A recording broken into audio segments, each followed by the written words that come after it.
Us as humans, we have the capacity to do more and be more. But because we are not sometimes disciplined enough and we don't push ourselves, we think that our limit is just here, whereas your limit could just keep going, keep growing, keep growing. But you just need to be pushed. Do people remember how to find the gradient between two coordinates? Yeah. Come to the year 7 I class. do. Which one? X1 minus Y1. Definitely come to the year 7 class. What's it X? Come for 3 year 7 classes. Unbelievable. Anyone? And these students that come here, once they get accustomed to the way we do things, they see when they go back to school, they're laughing, and then they come back and say, look, sir, school is so much easier because when we come here with you, we do so much harder stuff. What do you need for an equation of a line? Two things, a gradient and what? A coordinate. We need to find the equation of a line that goes through C. Do I know the coordinate of C? You're building a bond. You're building a bond, you're building a feeling, you're building something where, they don't have to worry about their stresses and the pains that they're going through outside of the class. When they come here, everything is just gone. So in today's class, we're going through GCSE exam questions. So these classes are essentially a variety of exam questions or different topics, bringing them all into one. Now, the whole point of these questions is so that the students will know what they are good at and what they need to work on. So it's not really about, oh, you got 100% or you got 50%. It's more about, okay, what are you struggling with? You need to focus on this topic. What are you good at? You don't need to focus on this topic as much. And these sessions will help them to understand and identify what those topics are. Okay, so what we'll do today, we'll do some exam questions, mixed exam questions. So, it's okay. It's like 100 person today. I think people saw the clips and they want to get my autograph. Rihanna, do you have open day as well? Wednesday. Oh, did you go? Yeah, to go out. Is it just you or like just they pick who goes? The prefects. You're a prefect? You go prefect? 6 of 5. Who made that decision? Assistant. Of what? Who Teacher. made you the prefect? Not the prefect, a prefect. But a prefect nonetheless. Yes. I got special time. When I teach, I do like to have a bit of banter with the students just to make it a bit more fun, make it a bit more enjoyable, because you don't want it to be so serious all the time, or else they're not really going to enjoy the class. Yes, you have to teach it to them. Yes, you have to make sure that they understand. That's all part of it. But as well, at the same time, it's also about them enjoying the class and feeling like, they can have a bit of banter. So in that clip that you saw, it's just me having a bit of banter. The student knows as well he's having a bit of banter, and it's all in good spirits. Who's got one? Who's on one? Okay, how do people find an equation of a line first? What two things do you need when you find an equation of a line? And? Okay, well, instead of saying y-intercept, you can say coordinate. Do I have a coordinate that this line goes through? Where does a line pass through? The thing about word problems is that a lot of students tend to struggle because there's a lot of words and they don't know how to process that. Like if I was to give them, an equation or a question of, just find the equation of the line, here's the gradient, here's the coordinate, they know what to do because, I just use the gradient, I use the coordinate and find the equation of the line. But the moment you mix that into a worded problem, their mind just gets lost. And it's very natural. A lot of the students have that kind of problem. It's not that they don't understand the topic, it's just how do I apply that? So what you see here in the clip is that they see the worded problem. I have to explain the worded problem in a way that they understand, but they need to be able to know, what is this question asking me? What is this question wanting me to do? And you can really summarize that in a way of, you need to find the equation of a line that goes through a certain coordinate C and has this gradient. Now, if I gave that to them, they know what to do. But now this is where you really get to see how one can apply their knowledge when a word problem comes. Guys, what do we need to find equation? See, already, this was like 3 marks. But it's not hard. What do you need for an equation of a line? Two things, a gradient and what? A coordinate. We need a line that goes through, we need to find the equation of a line that goes through C. Do I know the coordinate of C? That's a trick question, by the way. 5 minus 1. What's the other thing I need? A gradient. It passes through C and is perpendicular to AB. What does that mean, perpendicular to AB? Cross. Right. Negative is it? Of? Gradient. Right. Of its gradient. That's it, you do it. So that means, now find it. You just said the answer. Didn't click for other people, is it? Do people remember how to find the gradient between two coordinates? Yeah. Come to the year 7 I class. do. Is that Which one? X1 minus Y1. Definitely come to the year 7 class. What's it X? Come for 3 year 7 classes. Unbelievable. Anyone? That's what you said. No, I meant that one. That's what you said, isn't it? I said that as well. Of course you said that, yeah. So a lot of the times the students forget what they've been taught 2-3 weeks ago or even a month ago, and that's natural. And that's why it's quite important that you revisit the topics again and again and again. So when you're doing these exam questions, it's a test of, do you remember what you've learned previously? And if you do, are you now able to apply what you've learned to these questions? The way I tend to go about doing this is in the homework section, I always give them mixed topic questions so that what we've done a month ago, what we've covered 3 weeks ago, what we've covered 6 months ago, I always bring it back so that it just keeps it fresh in their mind. And I think that's very important. Just because you taught them a topic and they understand it, doesn't mean that they'll remember it. Yes, technically, if you understand something, you should remember it, but it also comes with practice. Okay, but do I need this or do I not need this? This is now me doing some psychology on you guys, reverse psychology. You do need it. Why? It's fine, gradient Okay, but which gradient? of A and B. Right, so do I have the coordinates of A and B? Yeah. Can I not find the gradient of the A and B? You can, you've got 2 coordinates of A and B, you can. I have coordinate A and B, yeah? Minus 2, 0. I have coordinate B, 0 and 4. Can I not find the gradient between these 2 coordinates? And then, because they're saying that the line, this is what they're saying, find me the equation of this line, like this, that goes through C. So if I find the gradient of A and B, let's just say, for example, it's minus, let's just say it's 2. What's the perpendicular gradient to 2? Minus a half. So then you have the gradient minus half, and then you have the coordinate C that it goes through. Can't you find the equation of line from there? Oh yeah. But yeah, I've told you the whole thing now, isn't it? You know, it's easy for me to explain something and you understanding when we do the topics, but now it's like, how do you apply this when it comes to exam questions? That is where the trick is. And also, Mr. Rishi Sunak, I have to spud him. Is that how you guys say it? Spud. Yeah. You guys know what he said, right? Yeah. Or what he's gonna do? Will that apply to us? So 18. Maybe. He's gonna do it like the French baccalaureate. You know what baccalaureate means? I know English baccalaureate. In France, they have something called baccalaureate, very, very difficult. England are trying to replicate that to make it more difficult. So what he's putting now in place is, you know, when you do A-levels, you could choose, but you have to do maths. Maths is going to be compulsory until the age of 18. So this is quite an interesting move that Rishi Sunak is doing, where he wants the students to do maths until the age of 18. And I think it's a good thing. I think it's a good thing, and I'll tell you why. We are currently living, and we are going to be living in a more and more digital world where numbers are just going to be everywhere. And I think that if you're able to apply basic numeracy skills to everyday life in a practical way, it's only going to benefit you. It's not going to be a hindrance.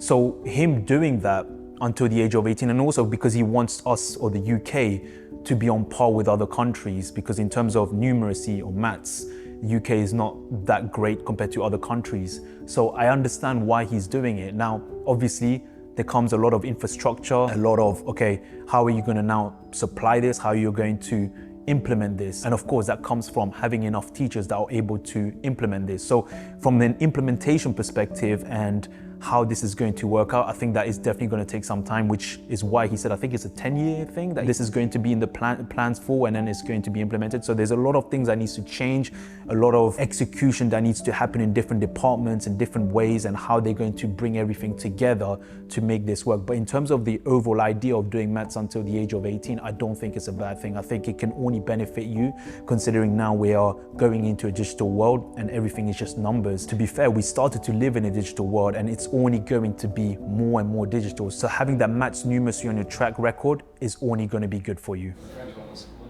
Français baccalauréat. You know, France back then, the education wasn't that great. Now they've really upped it.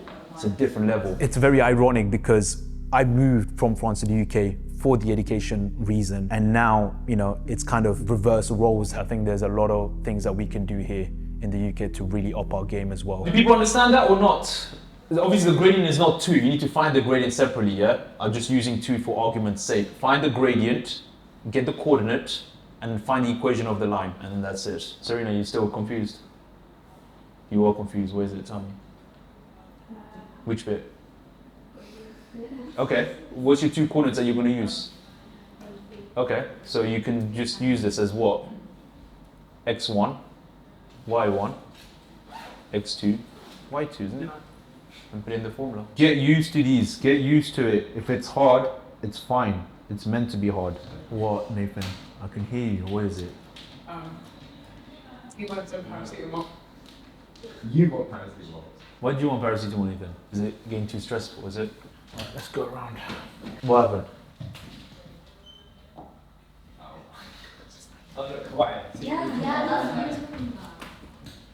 Okay, and what about it? Okay, so there was this joke that the students think I have a girlfriend from Hawaii because the lock screen there from the back shows a timestamp from Hawaii, but really I don't have a girlfriend. They think I do, but I don't. I've told them that many times, but they don't believe it.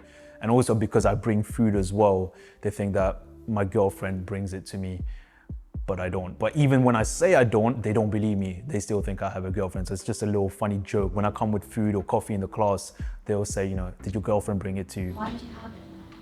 Next time I have Bora Bora in there as well. What's that? Where's that? Where are we? Bora Bora. Is it Tanzania? Drew, can you see the screen, Drew? No, I'm so pleased. What do you mean my face? No, I didn't put the camera on, so how can you see my face? I mean, the iPhone. You're an iPhone. No, your iPhone. My iPhone. Your iPhone. My what? Your iPhone. Why did you say profile picture? Well, you said icon. Okay, for number 2, what you need to do is you need to do the inside bracket first, yeah? So you're gonna have x plus 3. What does divide mean? Times, and then you flip, isn't it? So x minus 2 over x squared plus 5x plus 6. That's it. Yeah. Huh? Hi, the person behind you wants to say something to you. Not can you, would you like, actually hold up, no. What's the polite way of saying it? Please. Can you, yeah, please can you move your head? Yeah, can you move your head, please? Please can you, I have to learn some as well because I'm quite blunt in sometimes in how I say things and it gets very intimidating and it's rude. Oh yeah, I get this all the time. Why are you so serious? Like, why do you not smile? Why you always have this kind of serious energy? And it's actually funny because I am serious, but I do enjoy what I do. I really, really enjoy what I do. I teach the students because I enjoy teaching it to them. The seriousness that you see in those clips, in the short clips, that's just my sarcasm. It's a bit of tongue in cheek. I just put a bit of an act sometimes just because it's just a bit of fun, right? But also I don't think there's anything wrong with being serious. It adds a bit more authority. And also you have to understand that me being serious is not trying to bring them down. They understand it. Just to give you context, these students have been coming for me for years. So we understand each other. If they didn't like it, they would have left. And a lot of them, well actually pretty much most of them end up staying because they enjoy it. Obviously from an outside person to looking in, they think that, oh my gosh, he's serious and all that, but it's not. It's a bit of banter and my sarcasm as well. The students say like, so we don't even know when you're joking or not. And for me, I'm like, yeah, good. It's good that you don't know. I'd rather it be that way. But it's a bit of fun and games, right? The way I look at it is like, as long as they understand what I'm teaching and they understand it and they gain the confidence and they enjoy the class, that's all I care about. I don't care about what anyone else says. I don't care about what, you know, how they perceive me. Because for me, it's, I need to bring results. And I bring results to the students and they enjoy it and they understand it and they gain the confidence. And all of these kind of talks that we do here and there, they get it, they understand it, because if they didn't like it, they would have left. You've got to take things with a bit of pinch of salt. There's just different sides, and this is just one part of it. But no, I'm not always serious, but I am serious as well when it needs to be. All right, who's stuck? Stuck? Stuck? Stuck? Which one? So do you know how to expand and then solve the quadratic? For now, get that and then I'll tell you what to do after the inequality. You've got to show the working out, careful, because you will lose marks, right? Like, I know what you did, but the question is, the examiner doesn't. You know how you like, as you're doing this, like speaking. Yeah.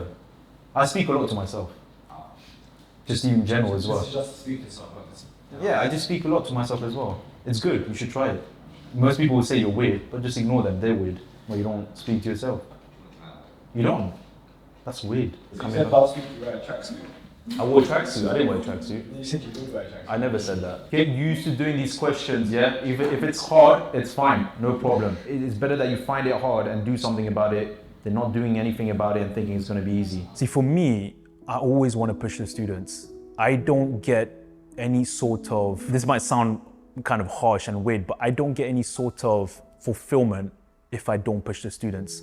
You see, for me, if you're coming to my class, it's not for you to come and do 2 + 2 and just the basics and that's it. You're coming here because you first need to understand what's happening, the topic, cool, the maths topic. But once you understand that, it's like, okay, now let's push that mind a bit more. Let's let's try and explore that. Let's try and push the limits. I value the parents' time and money that they're putting in here. And for me, that's very important. So I want to know that when they come here, their brains get hurt. Their brains are thinking like, what the heck is this? I don't know how to do this. Good, that's fine. I'd rather they struggle now and then come over it than thinking that everything is easy. And then when the exam comes, they're like, what the heck is this? I don't know how to do it. So I look at it like, it's very simple. I look at it like a gym. You go to the gym, you go and train your muscles. You're not gonna stick on the same weight forever, right? Once you've accomplished the weight, you go and increase the weight, right? You increase your capacity. And as you increase your capacity, your muscle grows. It's the same thing here. When they come in, they understand the topic, good. But then I go harder and then harder and then harder. I keep pushing. And for me, that's my kind of fulfillment. Not because I want them to suffer or any of that stuff, but it's just, okay, good. Your brain is hurting? Good. That means it's working. That means you're thinking. So by the time they finish the class and go out, they'll be fried. But then when they go back to school, they'll be like, this is easy. I've done so much harder stuff. And this is a thing that I don't think a lot of people appreciate and understand, is that us as humans, we have the capacity to do more and be more. But because we are not sometimes disciplined enough and we don't push ourselves, we think that our limit is just here. Whereas your limit could just keep going, keep growing, keep growing. But you just need to be pushed. And these students that come here, I've told them at the beginning, listen, like, don't come here if you don't want to be pushed. Don't come here if you don't want to feel challenged. Don't come here if you just want the basic stuff, because that's not what's going to happen. I will help you. I will help you understand the basics. I will help you understand how these topics works, but also make sure that you know I'm going to keep pushing you. But now they understand that, because like I said, these kids have been with me for years and years. They understand that the level I do here is very difficult, it's very challenging. So even in some of the clips, you might see like, I'm saying, okay, what's -4 times 2? You have to also understand that's something so small compared to the actual question we're solving. To give that as a context, we're not just solving, okay, what's -4 times 2? We're solving a much bigger question. So I don't really praise them all the time, but when I do praise them, they know it's very powerful, because they know Vidush doesn't praise all the time, but when he does, it means we've done something good. So it's a bit of a balance, but once they get accustomed to the way we do things, they see when they go back to school, they're laughing, and then they come back and say, look, sir, school is so much easier because when we come here with you, we do so much harder stuff. So it depends on the person. If you want to be challenging, if you want to grow and get better and better, you have to be open to difficulties and challenges. But I guarantee you, if you're able to go through that period and you're willing to change and willing to push yourself, you will improve so much that all you know now is to keep challenging yourself. It just becomes a lifestyle, it becomes a habit. So you're going to have a revision masterclass? Yes, that's going to come in October. I need to send out messages to all the parents. It'll be first come, first serve, so it gets booked out, that's it. I'm not. 6.5, 4 hours and 20 minutes. 20 minutes being the break. Is it last time it was 3 hours? There's a 3. Yes. So where did I get it? Say 4? Probably 3 or 4. It's only an hour. It's not We really- don't know how long it is.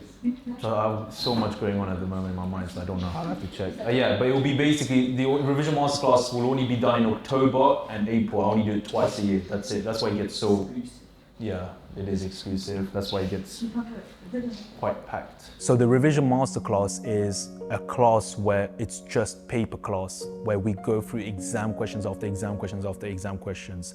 And the whole point of it is not to see, oh, who got the highest or who got the lowest.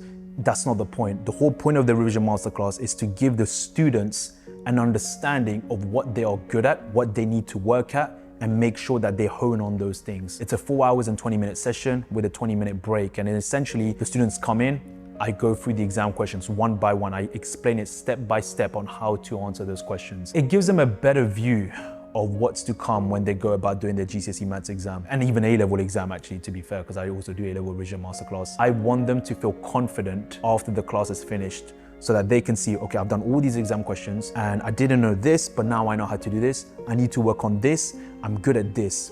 And it's just that level of confidence and self-belief that it gives. It's really just instilling that confidence in them when we're going through exam questions, because it's one thing understanding a topic, but it's another being able to apply that topic in answering an exam question. So there's levels in how you go applying that. I've really enjoyed it. I really enjoyed doing it. And you might think 4 hours and 20 minutes is long. It goes extremely, extremely fast, because we're just doing one exam questions after the other, after the other. And a lot of people think that, oh my gosh, how are you able to explain all of this stuff to everyone? And what about if people don't understand? One thing you have to understand about me is that I enjoy big group classes. I really enjoy it because my mind is always going 100 miles an hour inside. I might not show it, but it is. And the way I do it is very like, okay, if someone doesn't understand, what do you not understand? Okay, do this, this, this, this. And they understand it because I go straight to the point. And then the next person, do this, this, this, this. And they understand it and I go to the next one. I thrive on it. That's just me. I can't just teach like one or two people. I struggle. I get very bored. I know there's advantages of that as well. And you know, everyone's different. But for me, I like big group classes because I like the environment. I like to build the environment. I like to get people to talk with one another, work towards a goal together and enjoy and laugh. But at the same time, we get our work done and we do the work to a very, very high level, a lot harder than what they will see in the exams or in the, you know, when they